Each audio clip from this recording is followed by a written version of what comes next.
Hello again, and welcome to a brand new edition of the Tyre Kickers. It's the show that likes to major on minor arguments about classic cars. Coming up, we find out who I upset simply by saying that the Morris Minor was a frumpy old banger that should be crushed. And while he ducks the flak, we try to get things back on track. So let's talk about 8-cylinder engines and ask, should we buy a V8 before it's too late? Also to come, want some salt with that? We look at the realities of running classics over winter and ask why don't more of us have the grit to do it? Plus, if you could order an Uber and get something pretty instead of a Prius, what would you want to ride in? We'll knock up a fantasy list of classics that could be cabs. All that plus auction action as we look at what's sold and what's stalled. So siphon off the next 40 minutes, sit back and enjoy episode 25 of the Tyre Kickers. So we're back, and well, young Max, it seems you're in trouble. That rant you had last episode about the old Morris Minors has ruffled the beehives of Moggy fans all over the UK and left them sharpening their knitting needles and waving them in your direction. In fact, I probably reckon there's the Morris Minor fan club's probably got a fatwa out on you right now. Fatwa! Now, if you missed all this last time, we were discussing whether the classic and cute Morris Minor should be crushed or caressed. Now, you would think that's an argument that's a clear no, just caress it. But oh no, this is how it went. Are you being serious? Yeah, Morris Minor. Oh, it's a classic. What's the matter with you? It's just rubbish. What? So fair to say there was a bit of a cross reaction after the show from our listeners, Max. What have you got to say for yourself? I'm in hiding. I'm under the table. Protection. I'm avoiding anybody in a Real Ale t-shirt with facial hair, man or woman. Because they might be a Morris Minor hitman or woman. Well, so do you take back what you said about the Minor? No, chill out. I'm not a Minor fan. I've driven lots and lots of them, and they've all been a bit underwhelming. My point is that if you're thinking of a Morris Minor, buy the fun, entertaining, innovative alternative provided by Mr. Isigonis himself, the Mark I Mini. It's just a much better car. I think the other way round. And so do some other people as well. If we go to Tinternet on our Instagram, My Classic Wheels has branded your opinion as blasphemy. He says, I can't believe we're even discussing this. This car is a quintessential British classic. And Sir Alec, as you mentioned, will be very disappointed with us all. I think he means Sir Alec will be disappointed with you, Max. No, because Sir Alec was a forward thinker, and this car was on sale for too long. It was a great car of the 50s. It wasn't a great car of the 60s. It should have been canned at least 10 years before it was. OMG Motors also adds, crushing a Morris Minor is like crushing a little part of England. They represent a simpler era of bowler hats, Terry Thomas films, and tea on the green. Exactly. This is my point. It's a retrospective step. Well, the Morris Minor was looking backwards, but you can get some more interesting stuff in the same era, can't you? You don't want to always hang around in the past. You can actually get some stuff. Look at the Austin 1100, for example. Well, no, another design by Sir Alec, and that is a great forward-thinking car. Get that instead of a Morris Minor. But classic cars is about looking back, isn't it? You don't need to be trapped in the past. And the Morris Minor was an outdated car in the 1960s. 1950s, yeah, okay. By the 60s, it's had its time. And that's part of my point, is that BMC should have canned it, because they were just looking into the past. Meanwhile, every other motor manufacturer in the world overtook them, and look what happened to the British car industry. For that, I blame the Minor. I check your rearview mirror because the Northwest Morris Miners Owners Club has been on. They've said, I always thought that crushing this was a capital offence. I hope I'm not mistaken. A Morris Minor does 0 to 60 in, 60 seconds? I don't think, I could probably outcycle that, couldn't I? I could run it away from that quicker. No, not outrun it, walk it. Defender Punk, Ian, who goes by the handle Defender Punk, he says, I love a Morris Minor. It smiles for miles, just like owning a Landy. And also Woody GT on Insta says, you get more smiles per mile in a Moggy than far more expensive cars. This is where the fun is. Everyone loves them, and they just make people happy. And you've made people miserable. It's just a car that was well past its sell-by date. And I think if people want to look at it as a 1950s experience, great, go for it. I just think there are better alternatives around. And I keep on going back to the Mini that are just far more fun to drive. It's about nostalgia, and that's nothing. It doesn't need to be the super fast sort of supercar. It does. Anyway, Yes, it does. Right. Let's move on. Thanks to those of you who sent us a really nice message welcoming us back after our little January break. It was really nice to get those. Did I get any of those? Well, you did before you started ranting about Morris Minor. Okay.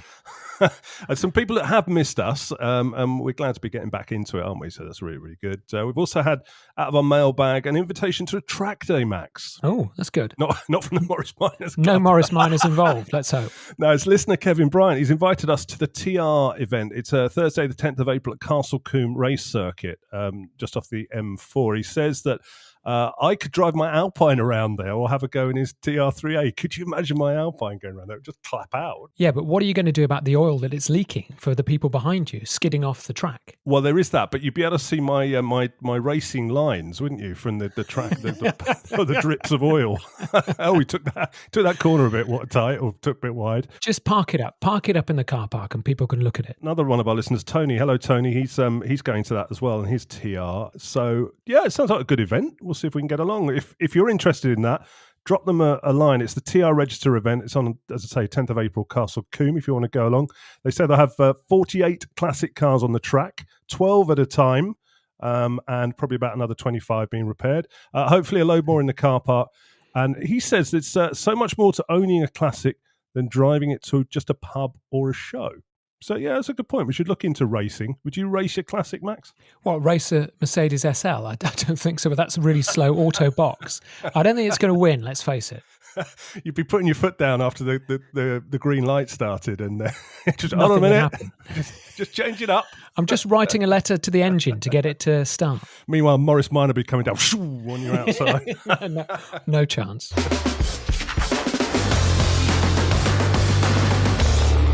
So I'm not sure if I read this in which magazine or the FT, or did I overhear Martin Lewis say the best financial decision you can make is buy a V8.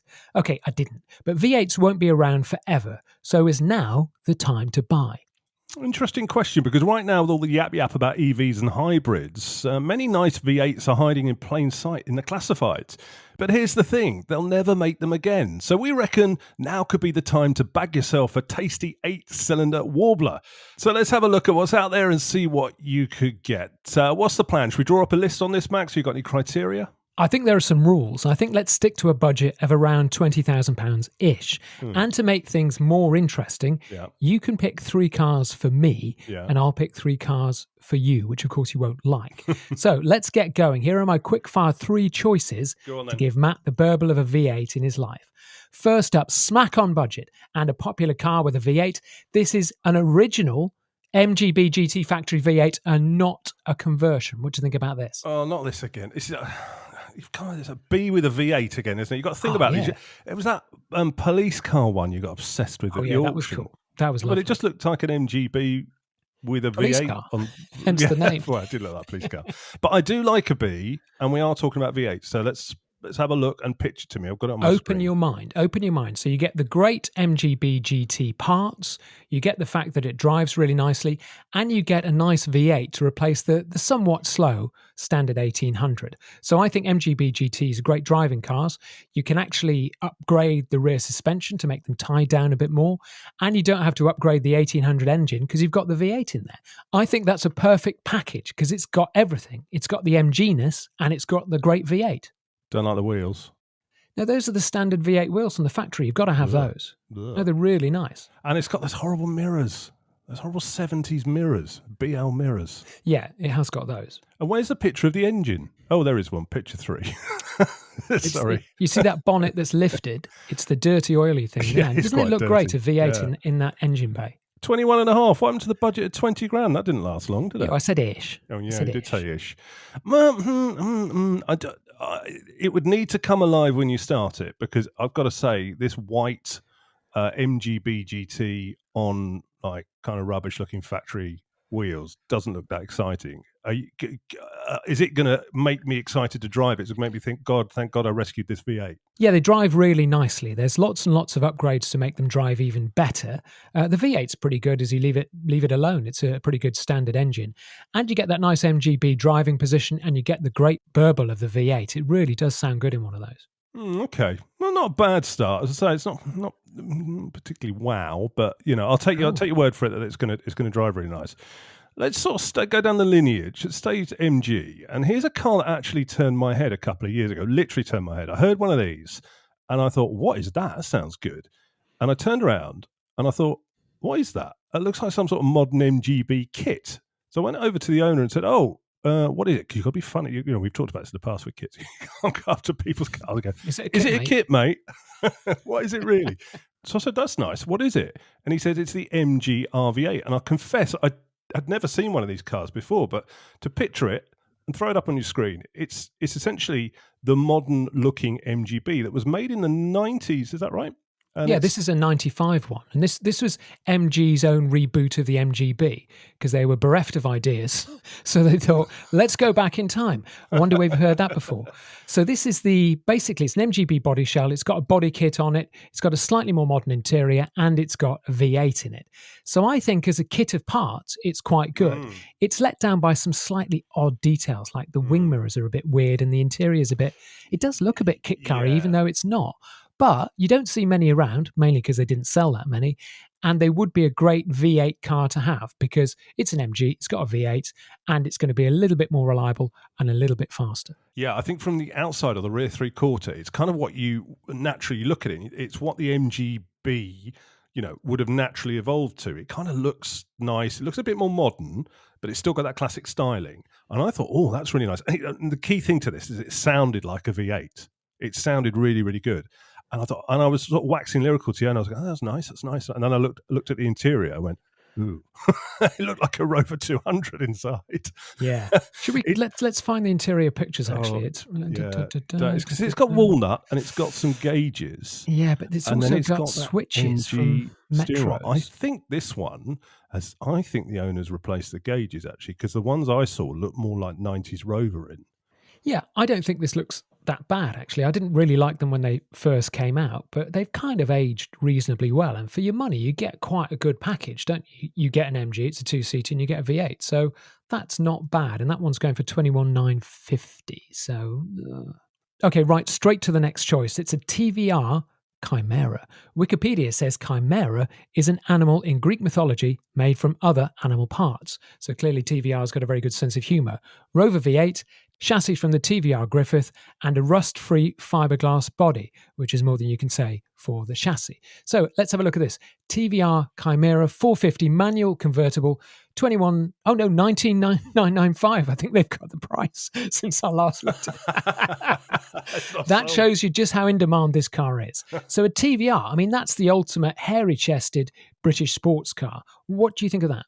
Well, I need convincing on TVRs because I've sort of not really ever gelled with the idea of a TVR, and perhaps I should. I think if you're 6 foot or over, actually, they're quite good cars, aren't they? Because they're bigger than your average. I've never driven one, actually, so I maybe should drive one. And, it's okay. Again, it's sort of, I've got onto the interior. I'm not obsessed with interiors, but I do think it sometimes that's where the ideas run out. It kind of looks a bit like they haven't quite finished it off.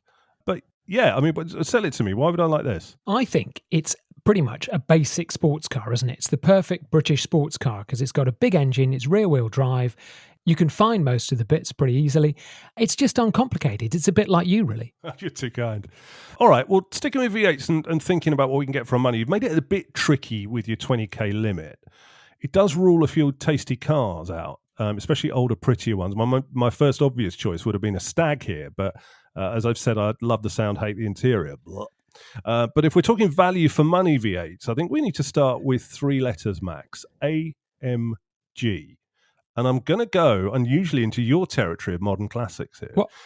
Sorry. No, stop the show. Stop the show. What? You were going into modern classics. You've spent 24 episodes saying, modern classics aren't classic cars. And now you're selling me modern classics. Hang on a minute. What is that sound I can hear? That's right. It's the sound of chickens coming home to roost. Well, this is a research project, so I'm being open-minded to it. But when it comes down to it, I mean, with your 20k limit, over 20k, we could be talking like nicer old cars. I could talk Aston Martins, things like that, perhaps. But AMG Mercedes though is a really good point, especially from the sort of 2000s era, are just ridiculously cheap at the moment. I mean, it was a great era for Mercs. They were well built, they were well made, they didn't rust. Well, not straight away anyway. And they were packed to the gills with like quality leather, solid trim and electronics. They were well-built cars with very cool engines. And an AMG engine, there's something special about this. I'm going to chuck two in the mix. I'm going to be a bit cheeky and chuck two into it. Have a look at this first. A CL55 AMG. It's 2003, 16950 this is. It's black. It's got your four exhausts at the back. And the CLs were really nicely made. Check the interior out on this, but more importantly, check under the bonnet. You get and this is a sort of classic AMG thing, you get your signed AMG engine, which was put together by one guy in one day, or finished off by one guy in one day, and put in that engine. And every car has, not every car, but go with the flow on this. Each car has a different signature on it. If you go and look at another CL55, chances are it's going to be a different signature on it. I've never seen the same signature on these cars. But that is an awful lot of car. It's got 61,000 miles on it for just under 17 grand. Just look at the quality of that. What do you think of that, Max? It's got heated and cooled seats, so I pretty much guarantee they won't work. They'll be broken. Yeah, I mean, they've got a lot of electronics on these, but you can just check that out as a buyer, don't you? But look, it's a pillarless coupe. I think with these AMGs, it's a nice looking car. The problem with the AMGs of this period is that the engines were amazing. The cars were slightly less so.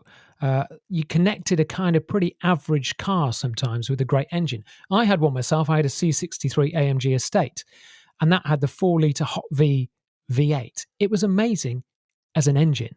The rest of the C-Class it was connected to, bit average. Yeah. And I do worry about this might be the same. This might just feel a bit cheap. You had the later one when the accountants got involved, and they did start to cheap it out. The interiors on these are really, really nice. It's okay. Proper Napa leather rather than sort of stuff that rubs off after a while. Plastic. The interiors on these are really, really nice. The doors do clonk on them, and the engines are fairly simple. I mean, it's got a supercharger on it, so maybe you need to sort of look at that with open eyes. But in terms of electronics, there's a lot on there. Check it all works. Anything probably that lets this down is the tech, because you probably would be tempted to use this more often as a daily driver, and the tech is obviously a bit 2003, but you can change all that. But I just think that's a bit of class. And I'm going to throw another one in the mix as well, which is this is a bit of a sore topic for me. It's a CLK 55 convertible. And I've got one of these, and I've just watched the value on this tumble in the last 2 years while I've sat on it deciding whether to sell it or not. And this is on eBay. And this popped up today at 5,500. I paid 10 for mine about 2 or 3 years ago. Sorry, I've got something stuck in my throat. I don't know what. Oh, I do. It's a joke. I'm coughing on 4,000 that's mysteriously disappeared. Now, it is February. It is a convertible. And like all these cars, we look at them on the internet and just go, oh, wow, that's a great deal. You've got to look at the car. There may be a story to this car. It might be perfect. It might have some stuff that needs doing. You've got to judge it for yourself. But on face value, this is a 5.4 litre V8 connected to a car that's packed with tech that's really nicely made. That engine's not supercharged, it's naturally aspirated. It's pretty easy to maintain. Any Mercedes specialist can do a regular service on that, and it's not going to cost a lot. It has got 16 spark plugs, so budget for that. So it is going to cost a lot then. Well, no, that's every like 3-4 years or something. But $5,500 buys you a 5.4 litre hand built V8 signed on the top of it. Now the other catch is they're all silver. So I might put you off, as every car was from 2003. Now, you don't have to like this. I have got one of these, and I do like it as a car. It's just surplus to requirements. I don't really need another convertible. I've got 3. So it's a bit ridiculous. But what do you think, Max? Do you think that represents good value for money if you're looking for a V8? It is. I mean, again, for me, it's a great engine in a so-so car body, because it's not the prettiest one, is it? But the engine is very good, and it's 5,490. So to be honest, that's probably worth it for the engine alone, isn't it? So you get a really good engine and a free car. What else do we think? Oh, I've got one more for you. Let's leave the Mercs for a while. Okay. I was thinking V8. Now, V8, why would we want a V8? Because they just sound good, don't they? And they've got a bit of grunt and shove to them. So I thought, what would you like to put your foot down and hear that burble in? And I found this. Bit left field for me. 1961 Chevy pickup. What is Uncle Jesse driving? Because you've obviously taken his pickup from him. So it's a Chevy Apache short wheelbase V8 Auto. So it actually ticks all the boxes because it's the two-door short wheelbase. It's quite an ugly car because the 60s pickups were a bit ugly. But, you're right. It has the right engine in it and it's very simple. You might struggle to get parts, I suppose, for it and bits of trim, but, it hasn't got much trim on it. I think those pickups are quite cool. It's just you do look like a bit of an extra from the Dukes of Hazzard. Yeah, but normally you that's the sort of thing you'd like. I mean, I think what this has got going in its favour for it, but whereas those Mercedes, I'd say another criticism of the AMGs sometimes is they don't really sound amazingly like a V8, whereas that would. You wouldn't be in any doubt what you're in there in a V8. So that's an option. And I'm going to throw one more into the mix for you. Oh, right, okay. It's a bit topical. I thought, what car would you love? And what car would you love a V8 in? I found you a Morris Minor V8. Put this on your screen. It's a 62 Moggie V8 in metallic blue, and check out this spec. 3.9 litre Rover V8, Eelbrook carb, Offenhauser manifold, SD1 5-speed gearbox, nice, Blick Hugger headers into twin stainless steel custom exhausts. Dunno. No idea. Before you get excited, though, it's already sold. Vauxhall Chevette front suspension. Yeah, I didn't read that out. It's already gone, Max. Before you start clicking around, getting yourself into your pulse rate going. The buyer wanted 10K for this when it was up for sale a couple of years ago. But I just wanted to show you what your ideal car would look like to give you something to aspire to and dream about. What do you think? It's good. So let me just recap on this. It's a Morris Minor with a V8. Now, what can I say about that? It's fast. Nice engine. Faster than normal. Yeah. But one of the things you moaned about with the Morris Minor was it's too slow. That's not the Morris Minors, they did used to put V8s in them at the time, and they called them the Q cars. I think they were the original Q cars that nobody knew there was a V8 in until it took off. But it's a waste of a good engine for me. It's in a Morris Minor. All right. Well, I just chucked it in the bits for my own amusement. Right. Out of those we've talked about, then quick, let's just recap. What would you go for? The Morris Minor V8, the Chevy V8 Apache truck, the Mercedes, couple of Mercedes, the CL55 AMG and the CLK55, or the RV8, or your MGB V8 or the TBR Chimera? It would definitely be the MGB GT V8 factory version. I think that's a really cool car. They're really underappreciated. You get a V8 and an MGB GT for 20 grand. That's a really great deal. Okay, on a similar tip, in the last episode, we talked about the extinction of the classic car. How long will we be allowed to burn dino juice before it becomes socially unacceptable, like smoking in pubs or farting in a lift? Will we get tut-tutted off the streets? Well, this one also got some opinions going, and it's fair to say some of you got more heated than a Triumph in a traffic jam. Yeah, the bloke from Australia, I haven't included him in that because that was a bit abusive, stroke aggressive. Yeah. Anyway, Sunny D 1865 says we're probably going to be priced out by taxes on fuel. This is what I think, effectively banning us through cost. And CTX GTI T2 says, I have good hopes for the synthetic fuels revolution. Retrofitting battery tech into our oldies will remain limited.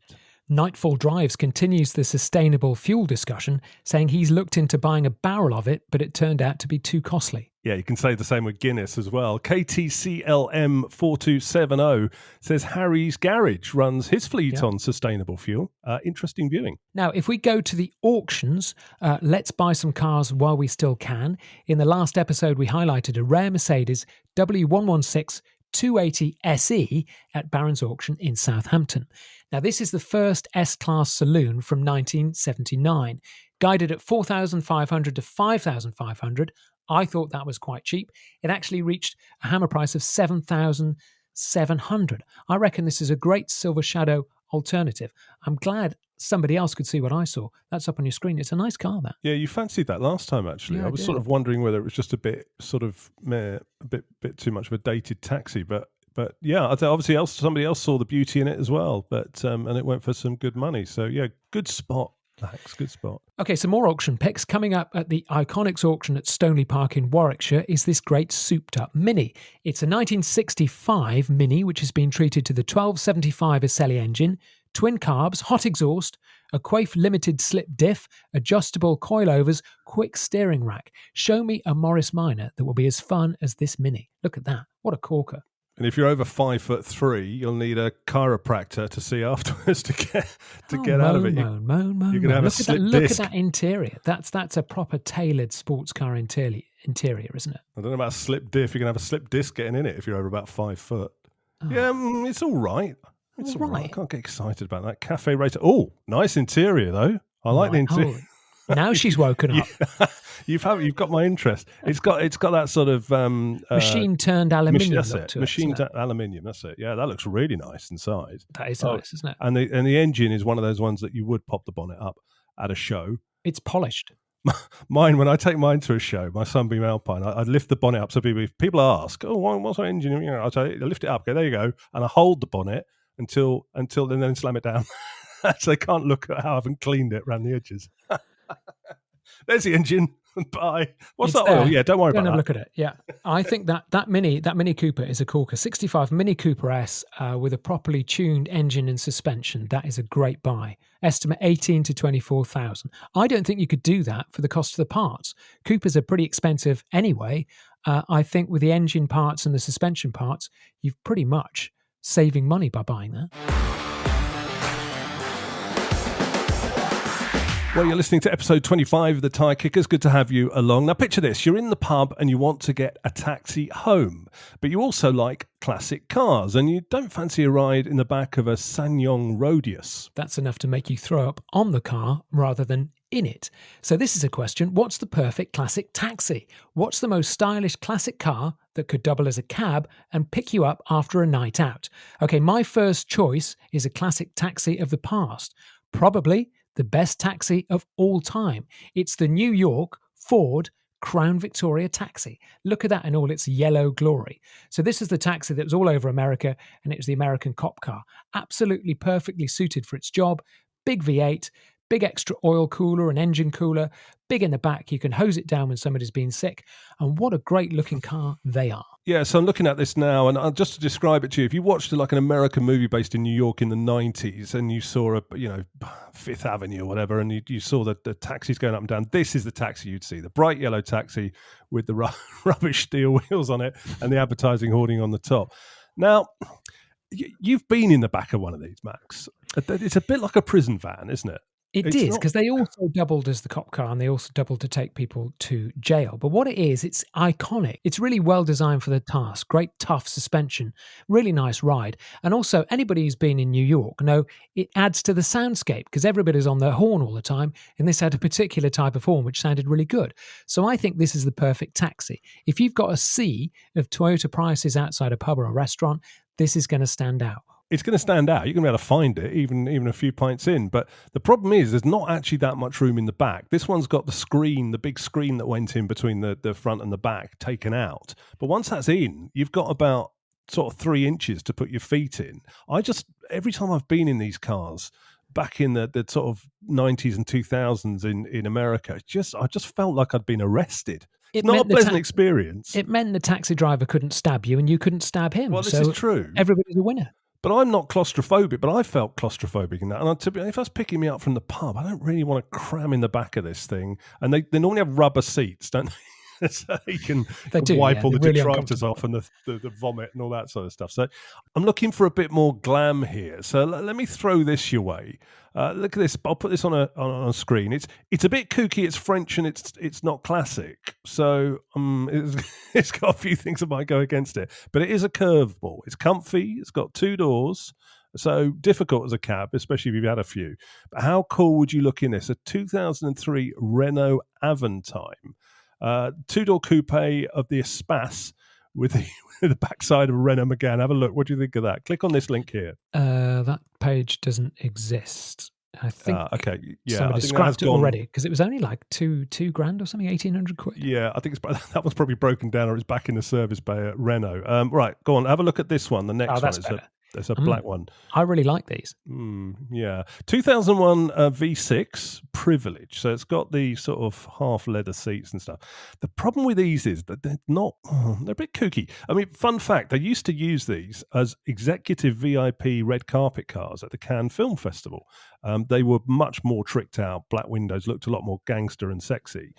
And I think the problem with Renaults, well, how long have you got? But the problem with Renaults is of this era. I think, you talked about it in a previous podcast about Ford cars getting Ford tired.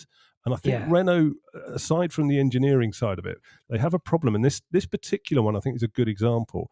They get very old looking very quickly. They get very shabby very quickly. Unless they're the top spec, they date really quickly, because the Aventime when it was out was a bit, ooh, that's a bit French and weird. And now looking at this one, it's like, ooh, that's half a Renault Megane with weird stuff on top. Yeah, I mean, I kind of admire the design. It was great when the doors opened because they kind of hinged outwards, so you got lots of space when you got into it. Sadly, as a two-door, you're going to have to sit next to the taxi driver, and again, he might stab you, you might stab him. So let's go back to the Crown Victoria when you've got that divide between you, so you don't need to talk to each other. But a really comfortable ride, these Aventimes, and they were trying to be something different in the 2000s Renault. And you're right, the interior is dirty and shabby. It's not shabby chic, it's just shabby. Would it make a good taxi? Not particularly, but I admire you for trying, because I kind of get it. That Renault Comfort is quite nice. Let's go classic car. Have you got, I'm walking out of the pub and I want to see something a bit 70s. Something a bit tasty, that's right. Third up on the taxi rank, get your trousers on, you're nicked. It's a 1976 Mark I Ford Granada. Okay. Turn every taxi ride into a Sweeney car chase through some abandoned cardboard boxes. This is a Mark I 3-litre gear, no less, the top spec. Converted from the auto to a manual gearbox, the auto was pretty awful, might make a bit more fun to drive. Now, I think these Mark I Granadas are really pretty, much better than the Squirm Mark II, and they drive really nicely. They've got very comfortable suspension. That Mark I think it was an Essex V6 in it. Really nice engine. Interior's a little bit shabby, bit 70s, bit tired. But if you just ignore the interior, you're going to be drunk. You've left the pub, so you probably won't notice. A Mark I Granada taking you home. Quite cool. Vinyl roof as well. That's got a bit hides the rust. Bit of something. And also, to be honest, if you are a little bit ill in the back, there's not going to be much of a clean-up charge, is there? Because that interior is pretty cheap looking. And it's going to stink anyway, isn't it? I mean, stink of fags. Yeah.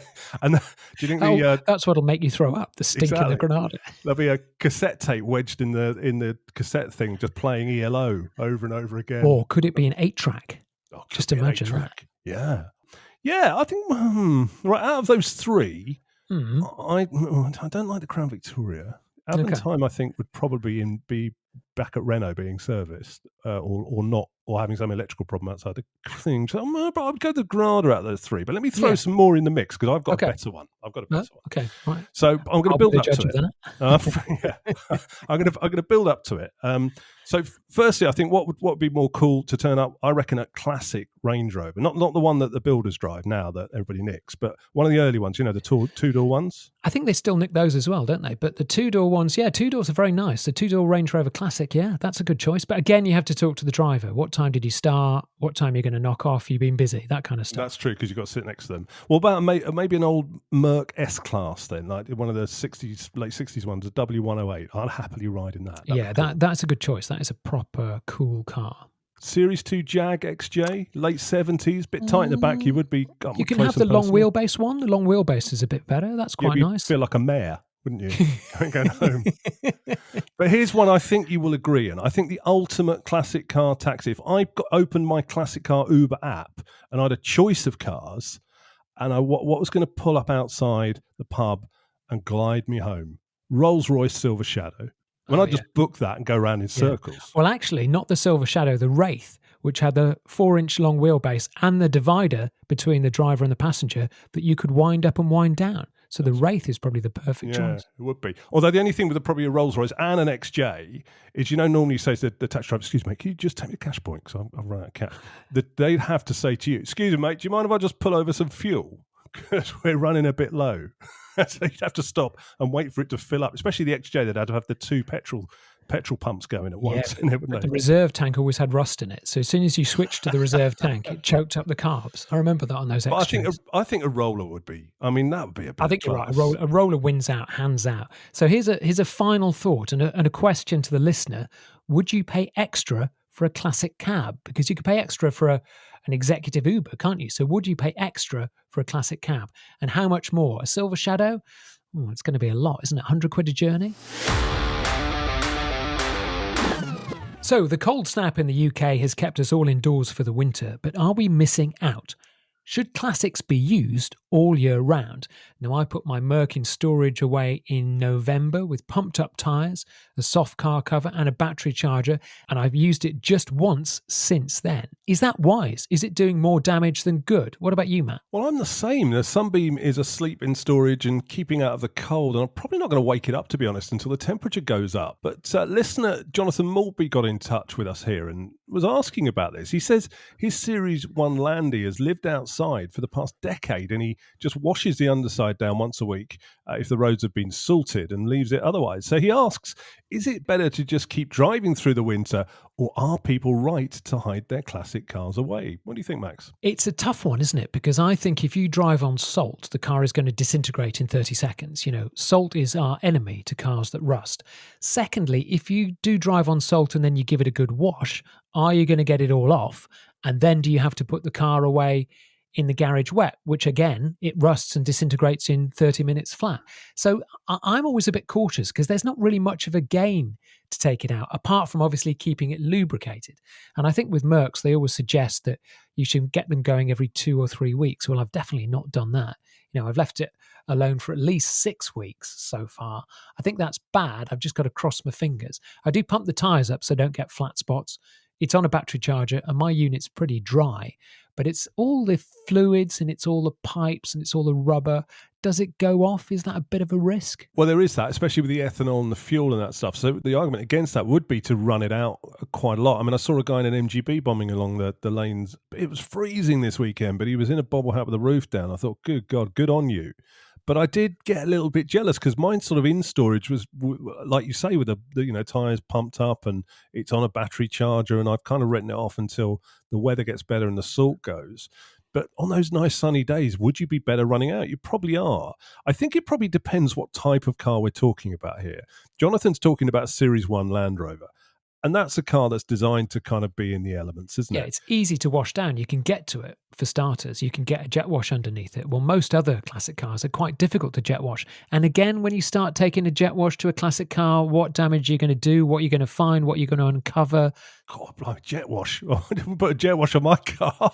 It would leave like bullet holes. It would look like that 2CV in For Your Eyes Only, with the bullet holes down the side. Well, this is the point, isn't it? You can't jet wash them too hard. And you can't keep jet washing them because it's going to make it worse. I would never jet wash my car. I know, but then if you drive it in salt, you can't leave the salt on. But this is why I'm kind of erring on the side of caution. I just stay inside. Look how filthy our daily cars get in winter. Even if it's sort of clean on the roads, the thing that happens is, and I've done this in my daily cars, you go to use a back lane and then suddenly it's flooded and you're stuck. You can turn around and go back 10 miles, but you either do that or you drive through it. So that's a winter problem. Also, if it rains, if you've got convertible, any convertible from the 60s or 70s, even the roof up, you're getting wet. They're not designed to keep the water out. And cold cars with crap heaters and wipers and lights are not fun. It's just not fun in the winter. It isn't much fun. And also, I think because we've got spoilt, because I've got a heated windscreen, I've got a heated steering wheel, I've got heated seats, you kind of get used to that. I had to defrost a car the other day and I thought, when was the last time you did this? Because cars just defrost pretty quickly now, don't they? But actually getting a scraper out and scraping the windscreen, it felt like going back to the 1970s. So I think partly we've gone a bit soft, and also there's the risk to the cars. Well, I definitely have, yeah. Did your valet have the day off then or something? So we've talked about some of the pros and cons. There's another pro, though. I think sometimes in the summer, when you've got sort of issues with the car and but you're under pressure in Britain, and anybody who lives in the UK will know this, that, we only get limited amounts of good weather. And when the weather's here, you feel, well, I personally feel like I'm pressured to enjoy it and do something with it. And fixing your car in a garage is probably not a good use of, it's 25 degrees outside. In the winter, you can road test your car, listen to the knocks and things, and then fiddle with it without that pressure of having to make the most of the summer. So you could be fettling your car and sorting it out, but it does come back to the thing of salt on the roads and dirt, and then you've got to wash the car a bit. And I don't know. I'm a bit uptight about my car, actually, thinking about it, because I don't take it out in the rain. Yeah. Let alone the winter. Yeah, you are quite uptight. I think let's turn to some people with some proper opinions on this, apart from you and I. Let's have a look at what our audience is saying. Gentle's Garage says, I use my E12 in winter, except when there's salt, you see. You can't wash it off 100%. That's exactly what I said. Southern Cars UK says, I use classics most in winter as long as they're sealed and wax oiled. The only hard no for me is, as we're saying, salted roads. Simon Green Motoring says cars are there to be driven. My tips are keep your car clean and avoid putting it away wet. Exactly, this is what I'm saying. Putting a car away wet is akin to murder. You just can't do it. Mr. Doberben said he spotted a Rolls-Royce Corniche on a salty M25 the other day covered in grime. Rolls-Royce drivers are a different breed, he says, probably because they've got someone to wash it for them. Well, plus as well, that all the dirt from the road probably covers all the filler on it. I think what we're discerning from here is no, keep it inside, isn't it? Because the salt is too much of a risk. So then that's about it for this episode. If you've got any opinions on what we've talked about, do let us know. And while I enter into peace talks with Morris Minor owners, here's what's coming up in the next edition. We ask, would you ever don driving clothes? The gloves, the sheepskin jacket, the full flying suit and driving shoes. Also, let's have a look at some fantasy TV cars from the crazy mind of the great George Barris. He made Kit and the Batmobile. So let's take a look at George and his crazy creations. If you've enjoyed the show, please give us a 5-star review over on Apple Podcasts. It'll confuse the algorithm into boosting us above The Rest is Politics on their charts. No chance. Grovelling done. Let's get out of here. Thanks very much. See ya. Bye.